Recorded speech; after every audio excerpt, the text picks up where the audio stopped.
What's up guys, तो कैसे हो आप लोग। स्वागत है आप सबका मेरे YouTube channel the medic boy में। First of all introducing myself, my name is Neeraj Ronia, pursuing my MBBS in North Bengal medical college and hospital, Sushrutanagar district, Darjeeling, West Bengal, the largest medical college of the West Bengal, जहां पे मैं अपना second year pursue कर रहा हूं। तो इस वीडियो में हम बात करने वाले हैं कि कैसे आप अपने केमिस्ट्री के मार्क्स को इंप्रूव कर सकते हैं, कैसे आप 180 में 180 स्कोर कर सकते हैं, कैसे आप अपने केमिस्ट्री को इस कदर इंप्रूव कर सकते हैं कि आपका नीट में सिलेक्शन श्योर हो जाए। ठीक है, तो इस वीडियो में हम बात करने वाले हैं वही टॉपिक्स के बारे में, क्या क्या आपको फॉलो करना है, किस पैटर्न में आपको चलना है, किस पैटर्न में आपको चैप्टर्स पढ़ने हैं, है ना, वो सब हम इस वीडियो में डिस्कस करने वाले हैं। एंड बहुत कुछ इंपॉर्टेंट चीजें भी बताने वाला हूँ केमिस्ट्री के बारे में। सो आपको बहुत ध्यान से पूरा वीडियो देखना है। ठीक है, चलो शुरू करते हैं बिना देरी के। जैसे कि आप देख सकते हो यहाँ पे, जैसा कि मैं पहले भी बता चुका हूँ कि लाइक आप लोगों को चैप्टर कैसे अप्रोच करना है फिजिक्स और बायो का। अगर आप लोगों ने वीडियो नहीं देखा है, आप लोग जाकर वो भी देख सकते हो। मैं लाइक आई बटन पे भी दे दूंगा और आपको चैनल पे भी मिल जाएगा। ठीक है, वही चीज है बट थोड़ा सा चेंजेस क्या करना है आपको वो मैं बताने वाला हूँ। चैप्टर अप्रोच कैसे करें। ठीक है, सबसे पहले आपको क्या करना है, लेक्चर्स देखना है। ठीक है, लेक्चर्स देख लिया, आप ऑनलाइन प्लेटफॉर्म से लेक्चर देख लीजिए, लाइक यूट्यूब हो गया,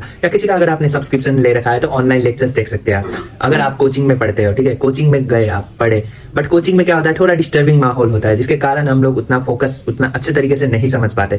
अगर आप समझ लिए ठीक है, बट अगर आपको नहीं समझ आया है तो मेक श्योर कि घर आके आप लेक्चर्स देखो, ऑनलाइन लेक्चर्स देखो, नहीं वो यूट्यूब के हो या जिसका आपने सब्सक्रिप्शन ले रखा है उनके हो। ठीक है, लेकिन आपको लेक्चर्स देखने ही है और आपका कंसेप्ट बहुत ज्यादा क्लियर होना चाहिए। ठीक है, किसी भी टॉपिक्स के लिए, किसी भी चैप्टर का आप शुरू करें उस चैप्टर का, उसके बाद क्या करेंगे आप बनाएंगे नोट्स। जिस भी चैप्टर्स का आप पढ़ रहे हो, जिस भी चैप्टर्स के आप लेक्चर्स देख रहे हो ऑनलाइन लेक्चर, उसके आपको बहुत अच्छे तरीके से नोट्स बनाने। हमेशा याद रखो, पढ़ते वक्त तुम्हारे हाथ में होने चाहिए पेन, पेंसिल, है ना, कॉपी होने ही चाहिए। ठीक है, ये मेक श्योर करो, क्योंकि जब हम लिख के पढ़ते हैं हमें हमारा ब्रेन ज्यादा इफेक्टिवली काम कर रहा होता है एज कम्पेयर टू हम जब ऐसे याद कर रहे होते हैं। सो मेक श्योर कि पेन कॉपी होना ही चाहिए आपके हाथ में जब भी आप नोट्स पढ़ रहे हो, कोई भी लेक्चर्स देख रहे हो। और उसके बाद नोट्स बनाने हैं आपको, और नोट्स के साथ साथ आपको क्या करना है, सारे फॉर्मूलाज भी लिखने हैं। जैसे कि ऑर्गेनिक केमिस्ट्री और इनऑर्गेनिक केमिस्ट्री में कोई भी फॉर्मूलाज नहीं है, बट फिजिकल केमिस्ट्री में बहुत सारे फॉर्मूलाज है। तो आपको क्या करना है, जब आप नोट्स बना रहे हो तो आपको ये मेक श्योर करना है कि आप एक फॉर्मूलाज के भी नोट्स बनाओ अच्छे से, एक प्रॉपर तरीके से। जितने भी फॉर्मूलाज है फिजिकल केमिस्ट्री में उसके भी नोट्स बनाओ। बट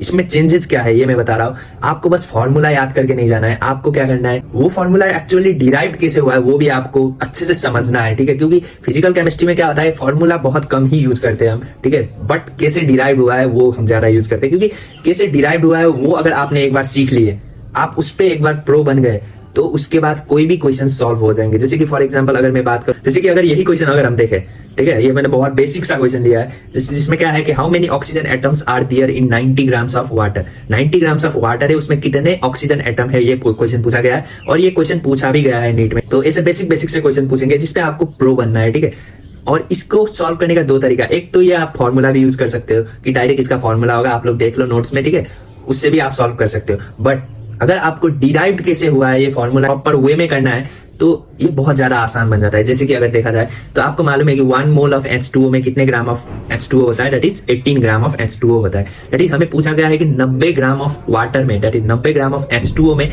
कितने मॉलिक्यूल्स ऑफ वाटर निकले। 1 मोल ऑफ H2O में 18 ग्राम ऑफ H2O है, दैट इज 90 ग्राम H2O में कितने मोल हुए, that is 5 mole of H2O हुआ। एक मोल में कितने ऑक्सीजन एटम है, ऑक्सीजन एटम बोला गया है, मॉलिक्यूल नहीं, ऑक्सीजन एटम कितने हैं, एक है, तो 5 मोल ऑफ H2O में कितने ऑक्सीजन एटम होंगे, दैट इज 5 ऑक्सीजन एटम होंगे। तो बहुत इजीली सॉल्व हो जाता है। यहाँ पे तो मैंने पूरे वे में सॉल्व किया है, आप बहुत शॉर्टकट में भी सॉल्व कर सकते हो। ठीक है, as compare to formula using. ठीक है, फॉर्मूला यूजिंग से बहुत ही ज्यादा आसान होता है ये डिराइव फॉर्म में अगर आप लोग क्वेश्चन को सॉल्व करें, और आपका ब्रेन भी शार्प होता जाएगा और एग्जाम टाइम में बहुत ज्यादा हेल्प होगा। वैसे ही आपको फॉर्मूला सारे लिखने हैं और आपको कैसे डिराइव हुआ है और उसका सारा कंसेप्ट समझना होता है। उसके बाद क्या करेंगे, रिवाइज करो। जो चैप्टर आपने नोट्स बनाए हैं, फॉर्मूलाज लिखे हैं, लेक्चर्स देखे हैं, उन सबको एक बार रिवाइज करो। लेक्चर्स रिवाइज कर लिए, नोट्स रिवाइज कर लिए, फॉर्मूलाज रिवाइज कर लिए, कैसे डिराइव हुआ है वो सब रिवाइज कर लिए, कंसेप्ट को समझ लिए। एक बार रिवाइज करना बहुत जरूरी है, क्योंकि पहली बार में सब कुछ याद नहीं होता, सब कुछ कैप्चर नहीं कर पाता है ब्रेन। सो हमें एक बार उसे दोबारा से रिवाइज करवाना होता है उसी समय पे। जैसे ही चैप्टर्स खत्म हुआ, आपका नोट्स बना लिए, सारे फॉर्मूलाज लिख लिए, कंसेप्ट समझ लिए, उसके बाद 5 मिनट्स का ब्रेक लीजिए और दोबारा से रिवाइज कर लीजिए। फॉर्मूलाज अच्छे से याद कर लो, लेकिन याद रखो ऑफकोर्स डेराइव्ड कैसे हुआ है एंड कॉन्सेप्ट क्या है उसके, वो भी आपको अच्छे से समझने होंगे। उसके बाद क्या करना है, डीपीपी सॉल्विंग, उस चैप्टर के रिलेटेड जितने भी क्वेश्चंस आप सॉल्व करोगे, मैक्सिमम कोशिश करो 50 से 100 से 150 क्वेश्चन हर चैप्टर्स के आपको सॉल्व करने हैं। तो उससे क्या होगा, एग्जाम के समय पे आपको प्रॉपर एक माइंडसेट बन जाएगा कि हाँ इस क्वेश्चन का आंसर ये है, इस क्वेश्चन को ऐसे सॉल्व किया जाता है एंड मेनी थिंग्स। ठीक है, और आपको क्वेश्चन सॉल्विंग करना है, समझ लिए। उसके बाद टेस्ट देना है, चैप्टर वाइज जो टेस्ट होता है उसको आपको अटेंड करना है। आपको पता चलेगा कि हाँ आपका कंसेप्ट कितना क्लियर हुआ है इस टॉपिक के लिए। उसके बाद क्या करते हैं लोग, रिवाइज नहीं करते। वो चीज सबसे बड़ी गलती है। आपको टाइम टाइम पे रिवाइज करना है। जैसे आपने आज एक चैप्टर पढ़ लिया, उसको अच्छे से समझे, उसके बाद आप अगर 5 महीने 6 महीने बाद उस चैप्टर को दोबारा से याद करने की कोशिश करेंगे, उसमें बहुत ज्यादा समय लगेगा और सब भूल जाते हैं। टॉपर्स भी भूल जाते हैं, मैं भी भूल जाता हूँ, आप भी भूल जाएंगे। तो टाइम टाइम में रिवाइज करते रहना चाहिए, रिकॉल करते रहना चाहिए, क्योंकि नीट के समय पे क्या होगा, मेन चीज जरूरी जो है वो है रिवाइज एंड रिकॉल। सो उस समय के लिए आपको अभी से माइंड को अपने तैयार करना होगा, revise recall time to time करना होगा। लाइक हफ्ते 2 हफ्ते 1 महीने के अंदर आपको रिवाइज करते रहना है चैप्टर, भले ही जितने भी अच्छे तरीके से आपको आता हो। ठीक है, चलो नेक्स्ट चीज समझते हैं, एनसीईआरटी। आपको एनसीईआरटी को ही पकड़ के चलना है, कोई भी एक्स्ट्रा बुक आपको प्रीफर नहीं। 99 to 100% क्वेश्चन एनसीईआरटी से ही आएंगे, तो आपको एनसीईआरटी ही पकड़ के चलना है, कोई भी एक्स्ट्रा बुक प्रीफर नहीं करना है। एनसीईआरटी को भी कैसे पढ़ेंगे, लोग क्या समझते हैं कि बायो का एनसीईआरटी इंपॉर्टेंट है, केमिस्ट्री और फिजिक्स का एनसीईआरटी इंपॉर्टेंट नहीं है, बट ये सबसे गलत थिंकिंग है। एनसीईआरटी केमिस्ट्री के लिए भी इंपॉर्टेंट है, फिजिक्स के लिए भी इंपॉर्टेंट है। आपको क्या करना है, एनसीईआरटी के हर एक चैप्टर्स को थोरो रीडिंग देना है। एक बार आप लेक्चर्स देख चुके हो, उसके बाद एनसीईआरटी में जाओ और एक बार थोरो रीडिंग दो, क्योंकि आपको सब कुछ पता चल ही चुका है। बाई चांस अगर लेक्चर्स में कुछ छूट गया हो, कुछ टॉपिक छूट गया हो जो आपको एक्स्ट्रा मिला हो, तो उसे क्या करो, नोट्स में अपने ऐड करो। उसके बाद हाईलाइट करो। एनसीईआरटी जब भी पढ़ो हाईलाइटर का यूज करो। और हाईलाइट भी कैसे करना है, क्या करते हैं लोग, कुछ लोग कि टोटल पूरे के पूरे पेज में हर एक लाइन को हाईलाइट कर लेते हैं, उन्हें लगता है कि ये इंपॉर्टेंट है। नहीं, तुम्हें क्या करना है कि बहुत ज्यादा इंपॉर्टेंट टॉपिक्स पर हाईलाइट करना है, क्योंकि एक बार आप लेक्चर्स देख चुके हो, आपने अपना नोट्स बना लिया, आधे जगह आप वहीं पे जीत चुके हो कि आपने अपना नोट्स बना लिया। सब चीज हाईलाइट नहीं करना, बहुत ज्यादा इंपॉर्टेंट चीजें बस तुम्हें हाईलाइट करना है, क्योंकि बाद में अगर तुम एनसीईआरटी रिवाइज करने जाओगे तो बोरिंग हो जाता है, क्योंकि पूरा का पूरा लाइन, हर एक लाइन तुमने हाईलाइट कर रखा है। ठीक है, तो वो बोरिंग सा बन जाता है। तो आपको बोरिंग वाला काम नहीं करना है, आपको बस वेरी वेरी इंपॉर्टेंट टॉपिक्स को हाईलाइट करना है। और आपका नोट्स तो आपके पास है ही, तो हाईलाइट करो इंपॉर्टेंट टॉपिक्स, उसके बाद रिवाइज करो, एक बार फिर से रिवाइज कर लो उसे, है ना। रिवाइज बहुत जरूरी है, जितना रिवाइज करोगे, जितना ज्यादा रिवाइज करोगे उतना ज्यादा अच्छा है। मैं बता ही चुका हूँ। तुम सोचोगे एक बार पढ़ने पर याद हो जाता है, किसी को याद नहीं होता, ना मुझे, ना टॉपर्स को, ना तुम लोगों को, किसी को भी याद नहीं होगा। तुम्हें रिवाइज रिकॉल करते रहना है टाइम टू टाइम। ठीक है, चलो नेक्स्ट चीज देखते हैं, दैट इज पीवाईक्यू। क्या करना है, that is past year question. आपको लास्ट 15 ईयर्स के पीवाईक्यू सॉल्व करो, मोस्ट प्रोबेबली, क्योंकि अगर देखा जाए 2010 के पहले से, तो वहां पे एनसीईआरटी बेस्ड क्वेश्चंस नहीं आते थे। तो मोस्टली प्रीफर करो 2010 to 2024 का, है ना, PYQs past year question solve करने से उधर मत जाओ, क्योंकि उधर एनसीईआरटी बेस्ड नहीं था और अभी जो है एनसीईआरटी बेस्ड क्वेश्चन आता है। सो अपना टाइम वेस्ट मत करो, अभी ये बहुत क्रूशियल समय है और बहुत ज्यादा यूटिलाइज करो। मैं तुम्हें लिटरली अभी बता रहा हूँ, ठीक है, सच बता रहा हूँ कि मुझे अभी 100 का फीवर है और मैं अभी पैरासीटामोल खा के ये वीडियो बना रहा हूँ, समझ रहे हो। तो मतलब एक तुम्हारे अंदर भी एक डेडिकेशन होना चाहिए। बहुत छोटी मोटी चीजें हैं जो कि तुम बहुत सीरियसली ले लेते हो। लाइक बीमार हो, ठीक है, दवा लो, 2-4 घंटे की रेस्ट लो, उसके बाद पढ़ना शुरू करो, क्योंकि ये बहुत ज्यादा क्रूशियल समय है। जैसे कि मैं सैटरडे के सुबह से बीमार हूँ और बीमार होते हुए भी मैं लाइक क्लासेस अटेंड किया। उसके बाद शाम को मैं जिम गया एंड जिम में लाइक मैंने 5 लेग के एक्सरसाइज एंड 1 ट्राइसेप्स के एक्सरसाइज किया हूँ, जबकि मेरा हालत बहुत ज्यादा खराब है, एक्चुअली बहुत ज्यादा खराब है। मुझे फीवर है, मुझे आवाज भी तुम थोड़ा बहुत चेंजेस देख रहे होंगे, कफ है ना, और मेरा पेट भी बहुत खराब था कल, अभी तो फिर भी ठीक है, एंड फीवर अभी तक मुझे है और मैं पैरासीटामोल खा के ये वीडियो लिटरली बना रहा हूँ। तो ऐसा ही आपको डेडिकेशन है, आपको ऐसा ही डिसिप्लिन रखना है। जिसके पास ऐसा डिसिप्लिन होता है, जो अच्छे से मेहनत करता है, उसे कभी ना कभी जाके सक्सेस मिलती ही है। ठीक है, तुम्हें भी यही थिंकिंग होना चाहिए। ये बहुत सी छोटी मोटी एक्सक्यूजेस को लेके लोग क्या करते हैं, बैठ जाते हैं। आज बीमार हो गए, नहीं आज पूरा दिन रेस्ट करेंगे, नहीं, दवा लो, अच्छे से खाओ पियो, दवा लो, उसके बाद 2-4 घंटे की रेस्ट लो, दोबारा से पढ़ना चालो। ठीक है, ये बहुत ज्यादा क्रूशियल समय है, तो मेक श्योर ये चीज तुम फॉलो करो। एंड नोट्स कैसे बनाने, नोट्स 2 टाइप्स के नोट्स होंगे, लॉन्ग नोट्स, शॉर्ट नोट्स। एक लॉन्ग नोट कैसा होगा, जिसमें लाइक मैं बता चुका हूँ आगे तुम्हें कि वैसा लॉन्ग नोट बनाना है। एक शॉर्ट नोट्स होगा जिसमें तुम फॉर्मुलाज मेनली लिखोगे और कुछ बहुत ज्यादा important topic, very very important topic, जो कि लास्ट समय पे 1-2 मिनट 4 मिनट में तुम रिवाइज कर सको, इस टाइप का एक नोट बनाओगे। टेस्ट देना कंपलसरी है। बहुत लोग क्या करते हैं, टेस्ट नहीं देते, वो वहां पे सबसे बड़ी गलती कर देते हैं। टेस्ट दो भाई, बहुत ज्यादा जरूरी है टेस्ट देना, क्योंकि आपको पता चलता है कि आपका कंसेप्ट कितना क्लियर हुआ है, आप कहाँ पे पहुंचे हो अभी तक। ठीक है, तो टेस्ट को अवॉइड मत करो, जितना ज्यादा हो सके टेस्ट, कम से कम फाइनल तुम्हें एक साल में कम से कम 70-80-90 टेस्ट देने ही है। जैसे चलो आगे बढ़ते हैं। जैसे कि आपको क्या करना है, केमिस्ट्री को कैसे पढ़ना है, मेक बेसिक टॉपिक्स स्ट्रॉन्ग।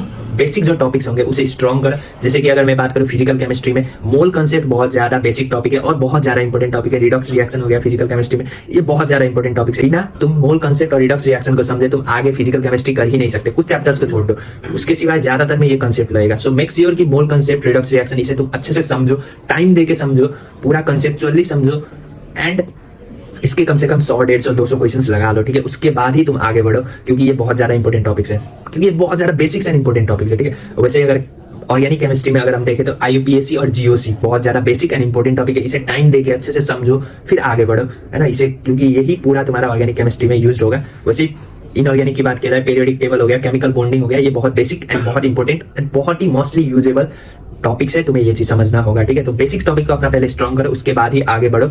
वैसे अगर हम देखा जाए फिजिकल केमिस्ट्री का फॉर्मुलाज नोट बनाओ, फिजिकल केमिस्ट्री का फॉर्मुलाज नोट बनाना बहुत जरूरी है। तुम्हें फॉर्मुला से ही सॉल्व करना है, बट डिराइव्ड भी आपको पता होना चाहिए कैसे डिराइव हुआ है और उसका कंसेप्ट समझना होगा। ऑर्गेनिक केमिस्ट्री की नेम रिएक्शन शीट बनाओ, जितने भी नेम रिएक्शन है बहुत ज्यादा इंपॉर्टेंट है, तुम्हें मालूम है ऑर्गेनिक के।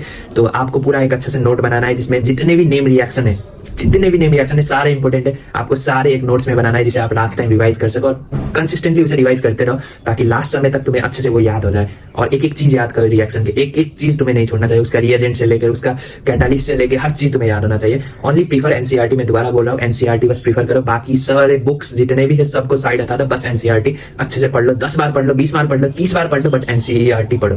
नेक्स्ट चीज, always start from basic chapters like physical chemistry के लिए अगर मैं बुक को बोलूं, मोल कॉन्सेप्ट हो गया, इलेक्ट्रोकेमिस्ट्री हो गया, redox reaction, thermodynamics, equilibrium, solid state solution, ये सब चीजें फिजिकल केमिस्ट्री की है। तो तुम है ना, इसमें एक दो शायद चैप्टर्स इधर उधर हो सकते हैं फिजिकल के, ऑर्गेनिक इनऑर्गेनिक मुझे उतना अच्छे से याद नहीं है, मैंने जितना मुझे याद था उस हिसाब से मैं लिखा हूं, तो एक दो में भी शायद रॉन्ग हो सके तो माइंड मत करना, बट ये सब बहुत इंपॉर्टेंट एंड बेसिक चैप्टर्स है, तुम्हें ये चीज अच्छे से अंडरस्टैंड करना है। लाइक ऐसे बेसिक से क्वेश्चन आएंगे, तुम्हें अच्छे से समझना होगा। ये मोल कॉन्सेप्ट का क्वेश्चन है, तुम्हें ये सब चीज अगर तुम अच्छे से समझ लिए, ठीक है, तुम बहुत ज्यादा आगे बढ़ोगे, ठीक है, बहुत ज्यादा आसान हो जाएगा तुम्हारा नेक्स्ट चैप्टर्स वगैरह, क्योंकि सब जगह पे ये यूज होता है, लिटरली बहुत जगह पे ये यूज होता है।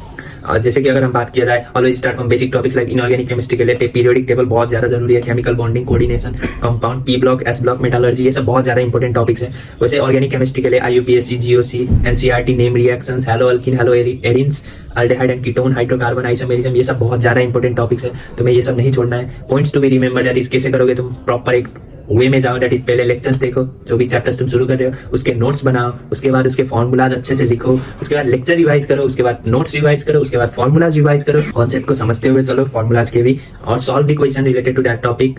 कम से कम एटलीस्ट 100 क्वेश्चन सॉल्व करने की कोशिश करो, है ना। टेस्ट दो उस टॉपिक्स के, रिवाइज करो चैप्टर्स को, नोट्स को, फॉर्मूलाज, एमसीक्यू टाइमली 1 हफ्ते 2 हफ्ते 1 महीने तक में रिवाइज करते रहो, क्योंकि भूल जाओगे भाई, अगर भूल जाओगे तो कुछ फायदा नहीं होगा। Questions can be solve by formula, then also always go for formula. Formula से सॉल्व हो रहा है, फॉर्मूला से ही सॉल्व करो, बट डिराइव कैसे हो रहा है वो भी समझो, क्योंकि कुछ क्वेश्चंस होते हैं जहाँ पे फॉर्मूला नहीं लग रहे होते, बहुत बेसिक होता है बट फॉर्मूला नहीं लग रहे होते, जहाँ पे डिराइव्ड से बहुत आसानी से हो जाता है, तो तुम्हें डिराइव्ड कैसे हुआ है वो भी समझना होगा उसमें। Always try to solve 99% question, जब भी क्वेश्चन सॉल्व करो 99% तुमसे सॉल्व होने चाहिए, अगर नहीं हो रहे तो अच्छे से एक बार लेक्चर रिवाइज करो, नोट्स रिवाइज करो और दोबारा से करो, क्योंकि 99% क्वेश्चन सॉल्व होने चाहिए। 1% जो रह जाते हैं, जो तुमसे सॉल्व नहीं होंगे, उन्हें रट्टा मार लो, याद कर लो, ऑप्शंस याद कर लो, आंसर याद कर लो, जो भी करो याद होना चाहिए बस। और याद रखो कि जब भी क्वेश्चन सॉल्विंग शुरू करो हमेशा रिवाइज कर ले एक बार चैप्टर को अच्छे से, ठीक है। तो यही था वीडियो के लिए, तो होप तुम्हें पसंद आया हो वीडियो और तुम समझ गए होगे कि कैसे तुम्हें पढ़ना है, कैसे तुम्हें चैप्टर्स पे अप्रोच करना है, कौन से बेसिक चैप्टर्स है, आपको क्या क्या करना है, नोट्स कैसे बनाना है, वो सब मैंने इस वीडियो में डिस्क्राइब कर दिया है।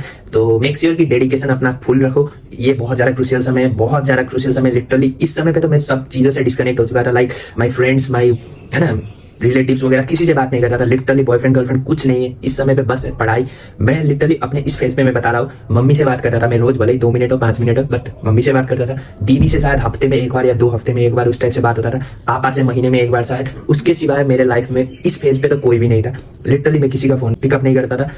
जो सोचे लोग, कोई दिक्कत नहीं है, तुम्हें बस खुद पे फोकस करना है। अभी तुम अगर खुद पे फोकस नहीं करोगे, बाद में तुम्हारा सिलेक्शन नहीं होगा। मैं एश्योर करता हूं, तुम्हें वही लोग आके तुम्हें इतना सुनाएंगे, इतना ताने देंगे, तुम लिटरली डिप्रेस्ड हो जाओगे। सो अभी उन लोगों के बारे में मत सोचो कि वो क्या सोच रहे होंगे, अभी खुद के बारे में सोचो, अपना फ्यूचर बनाओ, अपने लिए मेहनत करो एंड मेक्स कि इस बार तुम्हारा सिलेक्शन हो और इस बार तुमने अपना 100% दिया हो, ठीक है।